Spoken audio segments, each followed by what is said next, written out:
Cuando su mano temblorosa dejó la caja en mi regazo, supe que no era un objeto cualquiera. Pesaba como una promesa rota y, al mismo tiempo, como una sentencia que ella me legaba en voz baja, en el último filo de su aliento. Ábrela y descubre la verdad de tu nacimiento y venganza. Lo dijo sin dramatismo, como quien enuncia una rutina que espera que alguien cumpla, y el silencio que siguió fue más denso que cualquier palabra. Era la mañana después de la madrugada en que me quedé a su lado hasta casi no sentirse.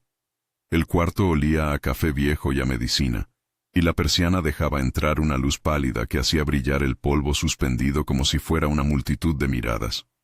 Me quedé sentado en la cama con la caja entre las manos, la tapa cerrada con una pequeña cerradura oxidada que no pedía fuerza sino decisión. Afuera, el mundo todavía hacía sus ruidos habituales. El perro del vecino, un camión que pasaba, el timbre de la iglesia. Adentro, todo lo que importaba estaba en ese lomo de madera. Antes de abrirla, había algo que debía decir.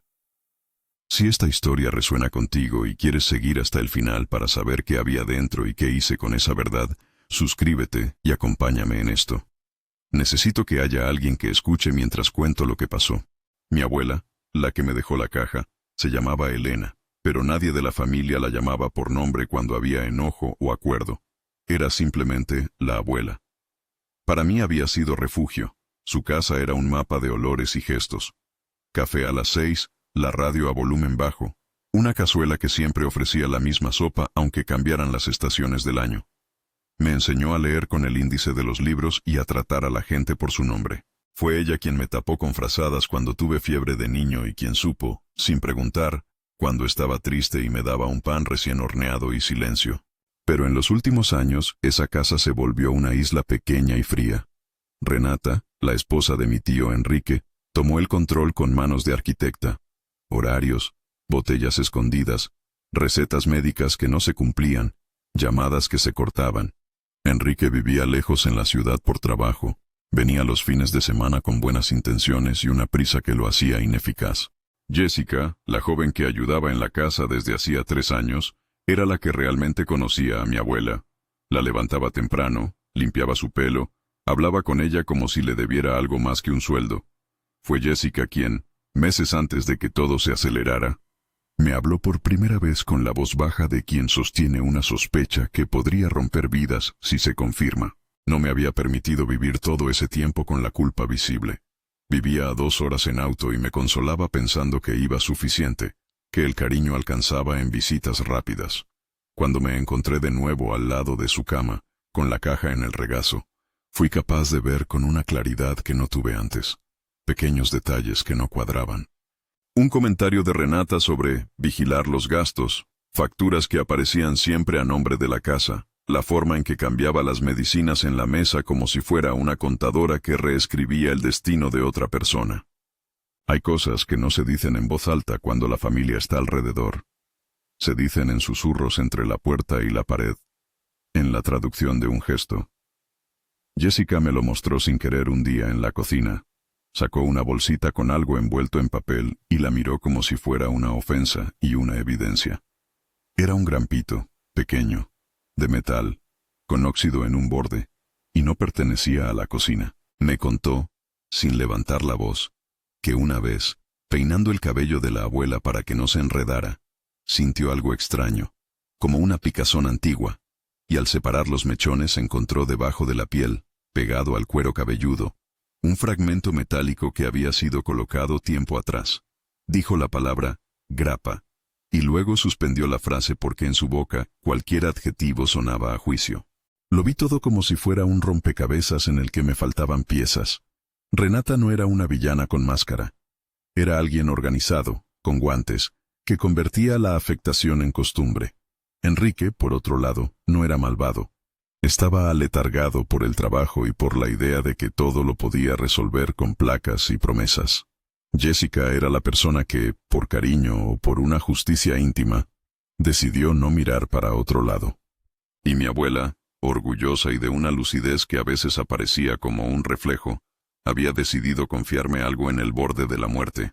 Abrir la caja después del entierro fue una decisión hecha de insomnio y responsabilidad. No quería dejarla cerrada por miedo a lo que pudiera hacer Renata si sospechaba, y tampoco quería abrirla sin el ritual de soledad que la abuela había pedido. La caja tenía un olor a madera vieja y a papel guardado.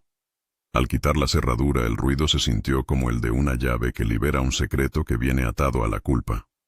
Lo primero que saqué fue un pañuelo, fino, con bordes gastados, y un olor a colonia que me hizo escuchar su voz, mínima, diciéndome que no olvidara quién era. Había en ese pañuelo algo que no era sentimental sino práctico. En una de sus puntas algo estaba cosido con hilo oscuro. Era una llave pequeña, de latón, fría en mi mano, pero esa llave no abría cerraduras de puertas, abría una caja más pequeña dentro de la caja. Después un sobre, con la caligrafía temblorosa de mi abuela, con mi nombre escrito en tinta falible. Abajo del sobre, una pila de fotos. Una mujer joven con el mismo lunar que yo, una imagen de una clínica vieja, documentos borroneados por el tiempo que hablaban de nombres que yo no había escuchado en la cena familiar. La carta, si se le puede llamar así, no era una exposición frontal. Mi abuela escribía como hablaba, entre frases completas y silencios. Me contó, sin dramatismo, que había guardado cosas por amor y por miedo, y que había esperado el momento en el que yo pudiera entenderlas sin romperme. Detrás, había apuntes, fechas, números de cuentas con movimientos que al lector desprevenido parecerían inocentes. Pero yo sabía leer otras cosas. Había transferencias frecuentes hacia un nombre que no era el de la casa, destinos que coincidían con gastos que Renata justificaba con palabras técnicas cuando se le preguntaba. La segunda pieza que encontré fue un sobre más pequeño, con un USB envuelto en cinta. No había nada espectacular en el dispositivo. Era una llave moderna oculta en un empaque de nostalgia. Lo conecté al único viejo reproductor que quedaba en la casa, uno que era más para CDs que para memorias. Así que tuve que esperar hasta llegar a la noche en la que no había nadie mirando. Decidí no reproducirlo de inmediato. Sentí respeto y miedo. La idea de escuchar la voz de alguien diciendo lo que yo sospechaba me convirtió en juez y parte al mismo tiempo. Lo que vino después cambió la forma en que vi mi propio origen. Entre las fotos viejas había un registro civil doblado con cuidado. Las imágenes, mi abuela joven, un hospital, una mujer que sostenía a un bebé, contaban la versión alterna de mi llegada al mundo. No fue la clásica historia de abandono, ni la historia de una adopción feliz que se celebra en la Semana Santa familiar. Era una cosa intermedia, una niña que había sido separada de su madre por necesidad económica y decisiones que no tuvieron en cuenta su derecho de saber. El nombre en el registro no era el de mi madre adoptiva, y mi sangre, en términos legales, venía con otra etiqueta. No era solo una cuestión de papeles, era la posibilidad de que mi lugar en la herencia material y moral hubiera sido calculado por otros sin mi consentimiento. Sentí que mi propio ser se hacía frágil detrás de la tinta. La idea de que alguien hubiera decidido quién podía ser yo, dónde encajaba, y hasta qué herencia me correspondía, me produjo vértigo. Mi abuela en su carta me pedía que entendiera sin enfurecerme, que la verdad, una vez sabida, debía servir para reparar más que para deshacer. Venganza, escribía ella en el borde con su letra de anciana. Era una palabra que quería que yo entendiera como restauración, no como un acto de daño. Pero restaurar requiere pruebas, y las pruebas estaban allí, en la madera y en la tinta, ofreciendo una ruta y una responsabilidad. La noche que abrí la caja terminé con las manos temblando sobre el USB. No había tocado el archivo. Por una parte, la idea de arroparme con la voz de alguien que planeaba o justificaba el sufrimiento me helaba. Por otra parte, esconder esa voz dentro de un baúl era como permitir que una injusticia continuara cometiéndose en silencio. Me acosté con la caja cerrada a mi lado, como si fuera un niño que no puede dejar de mirar su juguete nuevo, sabiendo que a la mañana siguiente todo cambiaría. Volví en cabeza a muchas cosas. A las ausencias de Enrique, a las sonrisas calculadas de Renata cuando miraba los muebles, el bolsillo vacío de la casa que Renata justificaba con gastos imprevistos, y la manera en que Jessica subía la mirada cuando mi abuela hablaba de mi verdad. Pensé en todas las veces que me consolé a mí mismo con excusas adultas. La culpa se presentaba en distintas formas. La del que no visitó lo suficiente, la del que confió en las apariencias, la del que ignoró señales porque reparar implicaba quebrar la rutina de la familia. La primera vez que confronté a Renata fue un intento torpe y de baja intensidad. La vi en la cocina, como siempre, haciendo cuentas. Estaba fría, esa era su comodidad. Le dije que había encontrado algunas cosas, que quería hablar con Enrique. Ella me miró por un instante y sonrió sin amabilidad. Sus tonos eran pequeños golpes. Todo eso son papeles viejos, cosas del pasado. No conviene remover. Fue una frase que contenía amenaza y desprecio envueltos en un barniz de racionalidad. No me gritó ni me empujó. Su arma era la indiferencia y la estrategia de convertir la pregunta en una molestia doméstica. Ese mismo día me encontré con Jessica en el pasillo, y ella dejó que sus manos hablaran antes que su voz. Me pasó una copia arrugada de un recibo y señaló una anotación en la parte inferior con un nombre que yo ya había visto en la caja. Ella lo hacía pasar por limpieza, dijo, y yo comprendí que no hablaba solo de polvo. Su rostro no estaba hinchado de rencor. Estaba en una calma que evita romper lo que aún no se ha sostenido. La verdad. Me miró como si contara con mi decisión para no convertir la casa en una guerra de acusaciones. Empecé a hacer cuentas y a anotar en una libreta de papel económico. Números con flechas, fechas alineadas como soldados. Había transferencias periódicas a una cuenta a nombre de una empresa que no tenía sentido. Recibos de pagos por servicios no prestados. Y en varias ocasiones firmas que no coincidían del todo con la grafía que conocía de mi abuela. Nada que, por sí solo, probara un crimen. Todo lo suficiente para desmentir la calma de la cena familiar.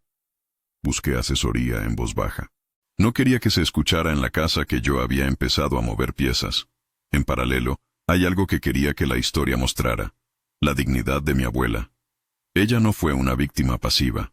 En su carta había indicaciones sobre a quién confiar ciertas cosas. Nombres de amigas de juventud, un apodo para una vecina de confianza y un pequeño gesto que ella consideraba crucial. Un cuaderno con cuentas donde había anotado cada conversación importante, cada deuda saldada o no saldada, con fechas y notas al margen que traducían lo que había dicho la otra parte en palabras simples. Me dejó pistas que, para ella, eran suficientes, y para mí eran la primera luz después de la oscuridad. Había además un objeto que, aunque pequeño, me golpeó por su simbolismo: un broche antiguo, partido por la mitad, oxidado en el borde. Mi abuela lo había cosido al forro de la caja. Era el tipo de adorno que las mujeres heredan y que de pronto pasa a ser mapa emocional. En la superficie, una inscripción apenas visible. 2 iniciales que no parecían tener lugar en nuestra familia tal como la conocía. Era una marca de pertenencia que encendía hipótesis, alianzas antiguas, promesas incumplidas, nombres que se escondían para que otros pudieran prosperar. La decisión sobre qué hacer con la evidencia fue el corazón de mi insomnio. Podía esperar, recopilar más, hablar primero con Enrique, o podía ir directo a la policía. La idea de denunciar sin preparación me aterraba. Los expedientes piden pruebas contundentes. La formalidad no admite sentimentalismos. Y yo no quería que la dignidad de mi abuela quedara reducida a una carpeta mal armada. A la vez, dejarlo en el cajón era permitir que la estrategia de Renata, que parecía tan calculada, continuara intacta. No era una venganza de rabia. Era, como ella pidió, una venganza que devolviera justicia. Una noche, sin poder más, fui a la computadora vieja que usábamos para ver fotos. Me puse a buscar coincidencias, nombres en el cuaderno, números en los sobres, la empresa que recibía las transferencias. Para mi sorpresa, algunas cosas se conectaron con mayor facilidad de la que imaginé. Una cuenta que había recibido depósitos regulares pertenecía a una sociedad que, en su constitución, tenía entre sus socios a alguien que había trabajado años atrás con Renata en otra gestión. Nada criminal todavía, pero una red. Y en esa red yo vi el trayecto del dinero que antes servía para la casa, y ahora parecía fluir hacia gastos que no figuraban en ninguna conversación con mi abuela. Decidí que lo primero era hablar con Enrique sin confrontación. Quería medir su reacción. Si había duda en su voz, si su distracción se transformaba en negación, tendría que pensar en otros pasos. Quería que su propia cordura se despertara y tomara partido. Fui a buscarlo a su casa y lo encontré en el balcón, con esa mirada de persona siempre en viaje. Le hablé con palabras medidas, le dije que había encontrado papeles y que creía que algo no estaba bien con las cuentas y con su esposa.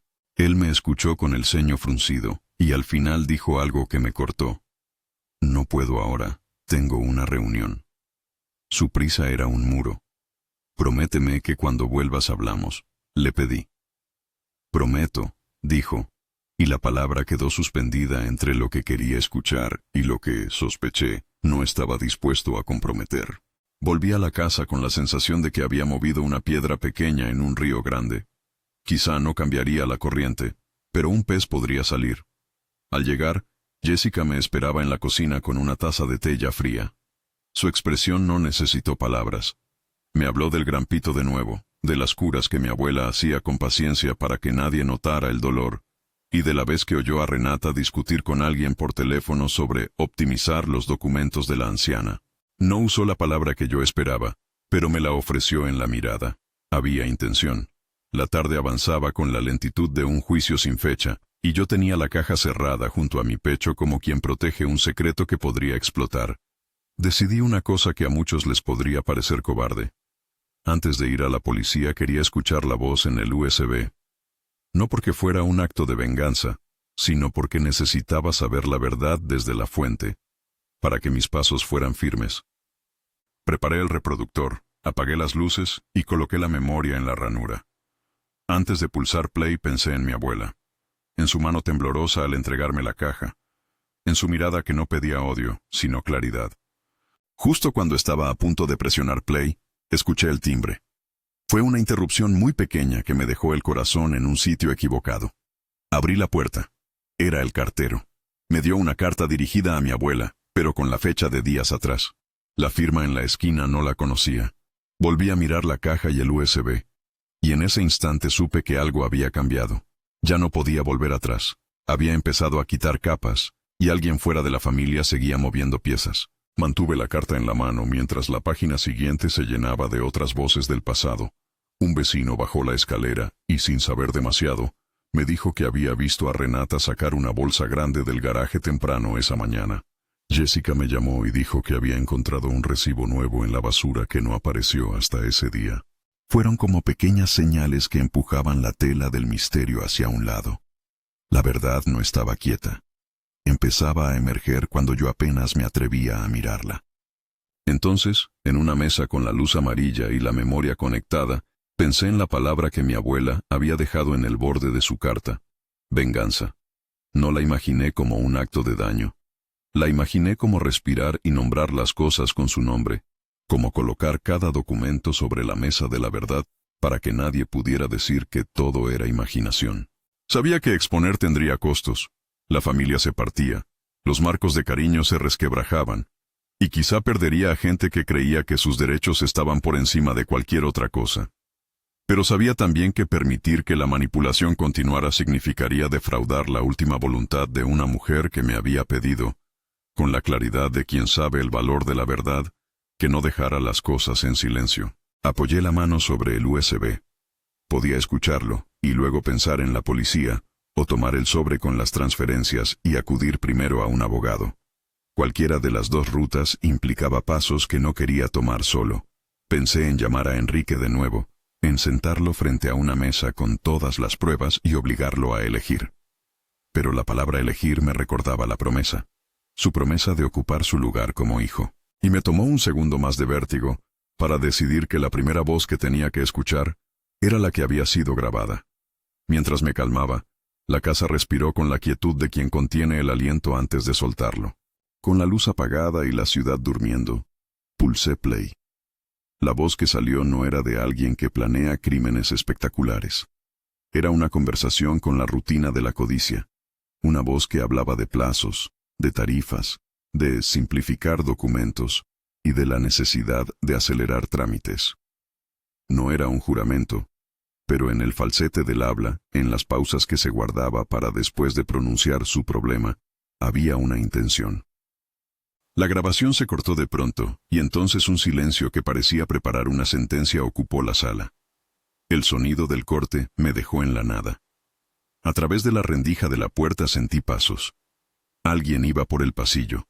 No supe si era la imaginación o la realidad, si Renata había vuelto antes de la hora prevista, o si simplemente la casa se movía con su propio ritmo. Cerré el reproductor. Guardé la memoria en el cajón y por un instante pensé en lo que mi abuela me pidió. Abrir y descubrir. Yo había descubierto algo, pero aún no me sentía listo para hacer público aquello que podía romper a toda la familia. Así terminé la noche, con la evidencia al alcance, con la certeza de que la venganza que mi abuela quería no iba a ser una victoria personal, sino la restitución de la verdad. Decidí, por fin, que no era un asunto que pudiera resolver en un impulso. Llamé a Jessica y le pedí que viniera al día siguiente con la copia de los recibos y su testimonio por escrito. Le pedí también que guardara silencio hasta que las piezas estuvieran ordenadas. Ella aceptó, y en su voz hubo el mismo tipo de decisión que había encontrado en la caja. Firmeza sin rencor. Esa noche, la casa quedó con una calma que no era la de antes. Algo había comenzado a moverse en sus entrañas, y yo ya no podía hacerme el distraído. En mi cabeza sucedían dos cosas a la vez. La imagen de mi abuela entregándome la caja, con su voz seca casi como un mandato, y la posibilidad de que todo se rompiera si yo no era cuidadoso. La caja, cerrada otra vez, quedó a mi lado como tema y advertencia. Me acosté pensando en qué significaba nacer con una verdad escondida, y qué responsabilidad tenía yo de recuperar lo que se me había negado. Tenía una llave que abría cosas, y un USB que, cuando se atreviera a reproducirse de nuevo, podía derrumbar construcciones enteras. A la mañana siguiente el timbre sonó antes del amanecer. Abrí y encontré a Jessica con una carpeta en la mano y la mirada de quien trae un arma discreta. Documentos y pequeños objetos que, juntos, comenzaban a formar una acusación silenciosa. Ella dejó la carpeta encima de la mesa, me miró a los ojos y dijo con la calma que ahora sé que pertenece a los que han decidido ponerse del lado de la verdad. Si vamos a hacer esto, lo hacemos bien. Su voz no tenía heroicidad, solo la claridad de quien no está dispuesto a que la dignidad de un anciano sea moneda corriente. Fui a abrir la caja otra vez, pero algo dentro de mí había cambiado. Ya no se trataba de mi curiosidad personal. Se trataba de cumplir la última voluntad de mi abuela y de darle a su palabra la forma que merecía. La caja seguía siendo una caja, pero detrás de ella había historias, cuentas y personas. La venganza que ella pedía era la misma que pedía la justicia, que nadie más volviera a decidir por otros en nombre de la protección. Afuera, la ciudad comenzaba a levantarse y yo, con la carpeta de Jessica entre las manos y la caja abierta frente a mí, sentí el peso de la decisión. Tenía pruebas suficientes para hablar, o al menos para empezar a hablar, con quien supiera ordenar todo esto sin convertir la casa en un campo de batalla. Entre la carpeta y la caja había un puente que me exigía atravesar con cuidado. Y así, en el borde de ese puente, tomé la libreta y empecé a enumerar los pasos. Registrar cada documento, buscar asesoría legal, preparar la declaración de Jessica, hablar con Enrique una vez más. Pero en el fondo sabía que algo más grande se venía, la verdad sobre mi nacimiento, la exposición de una cadena de decisiones que no respetaron a una anciana, y la posibilidad de que, si hacíamos esto bien, la acción se transformara en reparación para otros. Guardé la llave pequeña en mi bolsillo, como si fuera una promesa que tengo que cumplir. Miré la carta de mi abuela una vez más antes de guardarla, y su letra, esa caligrafía que había sido testigo de buena parte de mi vida, me pareció la brújula de todo. La caja había abierto una historia que no era solo mía, y en ese momento, con la carpeta y la caja y la ciudad despertando, sentí el primer temblor de lo que sería necesario, valentía, paciencia y una decisión consciente de no dejar que la verdad se escondiera otra vez en el silencio. El primer paso fue ir a la fiscalía. No fue por coraje teatral ni por ansias de venganza inmediata. Fue porque alguien debía poner en palabras y en sellos lo que la caja ya había dicho en tinta y metales. Llevé la carpeta de Jessica en una bolsa normal, con la llave de latón en un bolsillo, y en el pecho el rumor de la carta de mi abuela como si fuera un juramento. Cuando crucé el umbral, el policía de guardia miró la carpeta como quien reconoce el peso de un caso. No era un pleito menor. Había algo de crueldad organizada entre las hojas. El fiscal que nos atendió se llamaba Lucero. Tenía la edad de quien ya vio demasiadas familias romperse, una voz sobria y maneras que no buscaban comodidad. Le expliqué en orden, con la misma libreta donde había anotado fechas, cada hallazgo. La llave, el pañuelo, el USB, las transferencias, las fotos, la carta con mi nombre. Hablé de los grampitos, de las medicinas cambiadas, de los recibos de limpieza que no correspondían. Jessica estuvo en la sala junto a mí. Dio su testimonio sin histrionismo, con la exactitud de quien ha decidido no olvidar lo que vio. Nunca la vi temblar tanto como la primera vez que lo hizo al contar cómo arrancó el metal de un pelo de mi abuela pensando que era una astilla de la peineta. Lucero tomó notas y luego usó una palabra que me sonó fría pero cierta: indicios. Indicó que aquello merecía investigación formal y que lo primero sería hacer una inspección de la casa, pedir los movimientos bancarios y obtener una copia judicial del archivo clínico de la abuela. También dijo que, si era posible, íbamos a pedir la preservación de pruebas digitales, copias del USB, extracción de audios y la congelación de fondos que parecían sospechosos. No ofreció promesas, pero sí pasos. Salí de la fiscalía con la carpeta y con un protocolo nuevo. Un número de caso, un funcionario asignado y la sensación de que, por primera vez, la palabra silencio estaba a punto de ser cuestionada por la ley. La inspección a la casa fue casi ritual. Hubo un equipo pequeño, una policía forense, un contador judicial y la fiscal Lucero. Abrimos la habitación donde mi abuela había pasado los últimos años y la caja ocupaba ahora un lugar objetivo, como evidencia. La policía forense tomó fotografías de cada objeto, incluidas las fotos, el broche partido y el pañuelo. Examinaron el grampito que Jessica había guardado en un frasco y ordenaron un peritaje para determinar su posible intervención en la piel. Un peritaje médico sumó algo crucial. La revisión de las recetas médicas y las historias clínicas reveló que algunos tratamientos recomendados por el médico al que acudía la abuela no se habían aplicado con regularidad. En un par de hojas, consignaron también que faltaban medicamentos en fechas claves, y que había anotaciones ambiguas en el cuaderno de la abuela que sugerían que Renata justificaba ausencias de gasto con evasivas.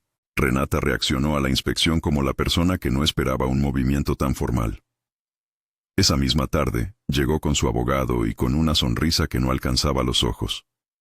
Sus defensas fueron previsibles: que la familia tenía derecho a la intimidad, que aquello era una campaña para ensuciar su nombre, que cualquier transferencia tenía explicación contable. Negó las acusaciones de negligencia con una calma medida. Habló de su dedicación, de las facturas que por error no fueron archivadas. Enrique, cuando por fin vino a la casa, parecía a medias entre la confusión y la incredulidad. Miraba los papeles con manos que no sabían si sujetar a su mujer o a su madre. Al principio su argumento fue el mismo que escuché antes: la falta de tiempo, la certeza de que Renata sabía lo que hacía. Pero algo, en la manera que Jessica sostuvo la mirada y en unas anotaciones que la fiscal mostró sin dramatismo, empezó a resquebrajar esa indiferencia. Eso fue lo peligroso y a la vez liberador. No hubo gritos, no hubo escenas grandilocuentes. La caída del plan fue administrativa y técnica. Eso la hacía, de algún modo, más sangrante para quien la perpetró. Encontraron transferencias a cuentas de una consultora vinculada a Renata, facturas por servicios inexistentes y firmas con leves diferencias en la letra de mi abuela. No era un golpe teatral. Era un entramado de minúsculas piezas que, unidas, formaban una discreta red de saqueo y control. Mientras tanto, no dejé de lado la otra verdad que se deslizó entre papeles: mi nacimiento. La fiscalía autorizó, tras mi petición y la del análisis documental, la solicitud de expedientes hospitalarios y registros civiles. Fue una lucha con plazos y burocracias, pero la red se fue haciendo visible. En una carpeta médica, aparecía la ficha de parto que tenía una anotación que no había coincidido con la copia que yo conocía. En el registro civil, hubo una enmienda no explicada con fechas que no concordaban con las fotos antiguas que mi abuela había guardado. Pedí, con el apoyo del fiscal, la posibilidad de un análisis genealógico no invasivo. Expliqué que necesitaba saber si mi identidad había sido alterada en documentos que luego sirvieron para justificar decisiones patrimoniales. No pedí que saliera en medios. Pedí que se hiciera con rigor. Hubo días de espera que se estiraron como semanas. Mi vida se convirtió en llamadas telefónicas y en la obsesión por comprobar cada cifra en la libreta. Pero la presión institucional surtió efecto.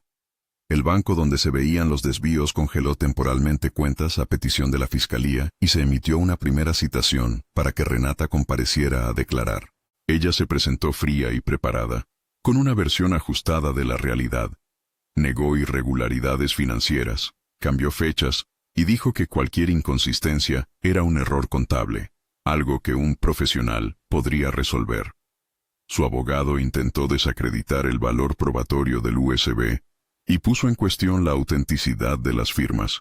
Era una estrategia clásica, erosionar la percepción de verdad hasta que todo pareciera una disputa de versiones. Pero hubo un momento que alteró la ecuanimidad calculada de Renata. Fue cuando Jessica testificó con la serenidad de quien ha guardado fuego y decide encenderlo para no quemarse por dentro. Contó con detalle, cronológico, lo del gran pito, el olor diferente de algunos medicamentos, la presencia de documentos que ella misma vio firmar por Renata en ausencia de mi abuela. Habló de noches en las que mi abuela no parece haber recibido la atención que correspondía. No hubo teatralidad, hubo datos y coherencia.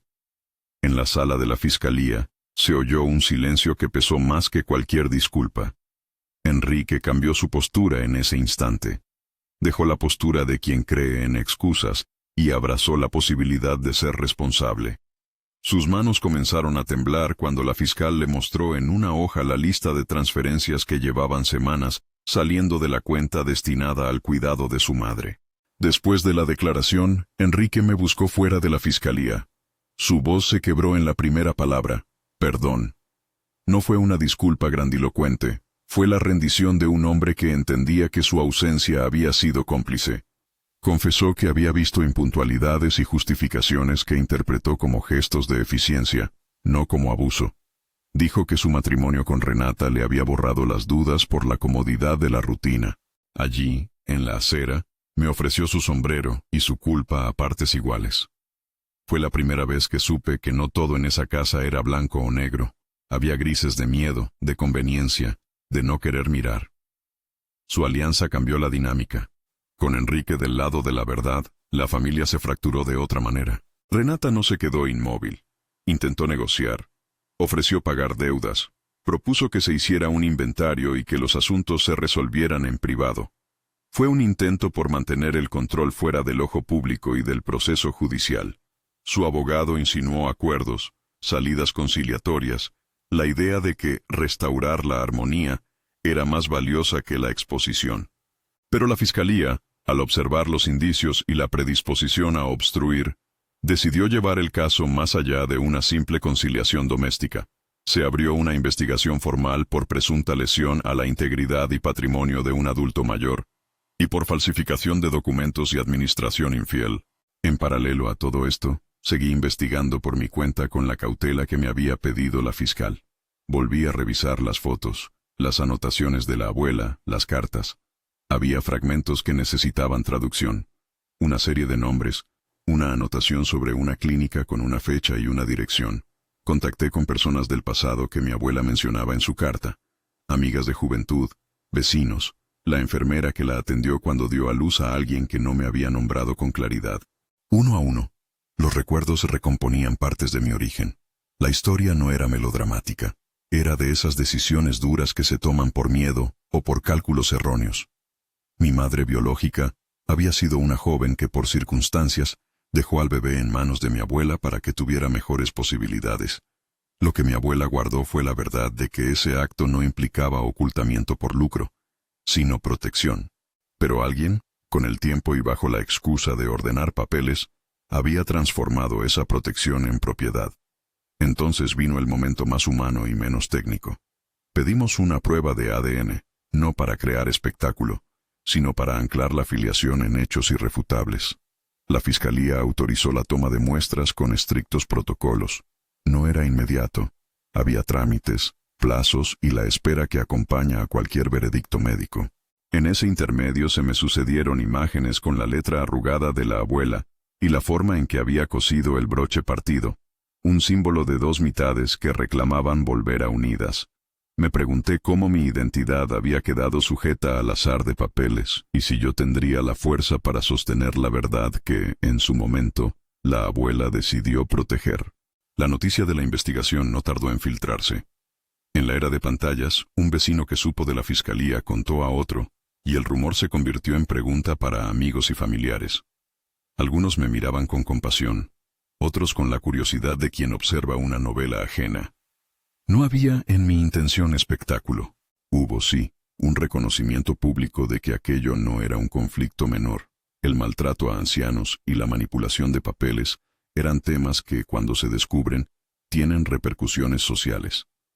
Alguien, un periodista que siempre había cubierto noticias de barrios, me preguntó si quería dar una declaración. Lo pensé y pedí que se esperara. No quería que el proceso judicial se contaminara con titulares. Preferí la discreción hasta que la evidencia estuviera en su sitio.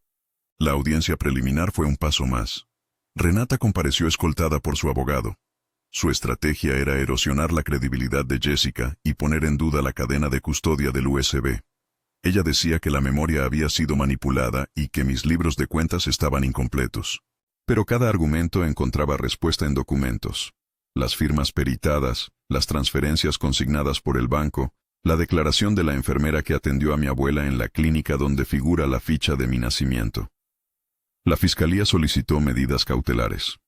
Renata fue apartada temporalmente de las responsabilidades de la casa y se le prohibió aproximarse a los bienes hasta que avanzara la investigación. No fue una detención, pero sí un cortocircuito a su control. Quiero detenerme en un detalle pequeño que para mí fue grande. La reacción de algunas personas de la familia Larga, esos tíos y primos que había visto poco en años, no fue unánime. Hubo quienes me llamaron agradeciendo por haber revelado algo que sospechaban, pero que nunca se atrevieron a decir. Hubo otros que me miraron como si yo hubiera provocado una ruptura innecesaria. Aprendí, en esas llamadas, que la verdad cuesta y que algunos la prefieren empacada en silencio para no romper la paz aparente. Los resultados del ADN llegaron en una mañana de lluvia. Un sobre sobrio, una notificación del laboratorio que confirmaba la correspondencia biológica con la rama materna que la abuela había anotado. No era una revelación para los periódicos, yo no la di así, sino un documento para la fiscalía y para mí. El número en el informe decía lo que las fotos y la carta ya insinuaban. Mi origen estaba atado a la mujer que la abuela protegió. No fue una explosión. Fue un alivio. Una reorganización de mi identidad por dentro. Saberlo no me convirtió en otra persona. Me permitió entender decisiones pasadas sin resentimiento, con gratitud por la protección de quien me había cuidado. Con el ADN y las pruebas financieras en el expediente, la fiscalía avanzó en la imputación. Renata fue formalmente acusada de administración desleal, falsificación de documentos y abandono de persona en grado de tentativa. Esa última por los indicios de negligencia en la atención médica de mi abuela. Su abogado intentó amparos procesales, presentaciones y mociones para dilatar el procedimiento, pero la suma de documentos, testimonios y la colaboración de Enrique con la fiscalía cerraron las grietas. Hubo una audiencia en la que la fiscal pidió medidas de reparación, que las cuentas fuesen auditadas, que los bienes que habían sido removidos de la casa se restituyeran y que se iniciara una querella civil para recuperar fondos desviados. La respuesta pública fue moderada. No hicimos campañas virales. Lo que sucedió fue más íntimo. Jessica recibió el reconocimiento de vecinos. La fiscal recibió felicitaciones de colegas por su celeridad, y Enrique tuvo que enfrentar la reacción de los suyos. En lo personal, lo que más me marcó fue algo menor pero esencial: la restitución del broche partido a la caja. Lo recibí con las manos cansadas y sentí que la última voluntad de mi abuela era cumplida en algo simbólico y concreto. La caja, que había contenido la verdad, cerró un ciclo al devolver lo que había sido rotado. No todo terminó con una sentencia apresurada. En la justicia hay tiempos. Renata quedó con cargos y con medidas cautelares. Su proceso continuó con peritajes, pericias contables y declaraciones complementarias que la Fiscalía fue recabando con paciencia. Fue inapelable que la vía legal es lenta, llena de matices y con la posibilidad de recursos que necesitan tiempo para resolverse. Pero el efecto inmediato fue otro. La casa dejó de ser dominio exclusivo de alguien que, hasta entonces, la había convertido en su centro de operaciones. La administración volvió a manos de un administrador judicial temporal hasta que las medidas civiles definieran la titularidad final. En simultáneo con el proceso legal, me preocupé por algo que la abuela había querido con más fuerza que la justicia: la memoria de la casa y la dignidad de quienes, como ella, envejecen. No quería que la historia terminara con una demanda en un expediente y con el nombre de la abuela reducido a un apunte. Con Enrique, que había mostrado arrepentimiento genuino, y con Jessica, empezamos a pensar en formas de honrar la voluntad de Elena. Surgió la idea de un pequeño fideicomiso para ayudar a personas mayores del barrio que vivieran en aislamiento y riesgo. No era filantropía ostentosa. Era la traducción práctica de lo que mi abuela entendía por venganza. No un daño, sino la restitución de dignidad. El plan no fue inmediato. Requería fondos, estructura y un gesto público que no fuera de exhibicionismo.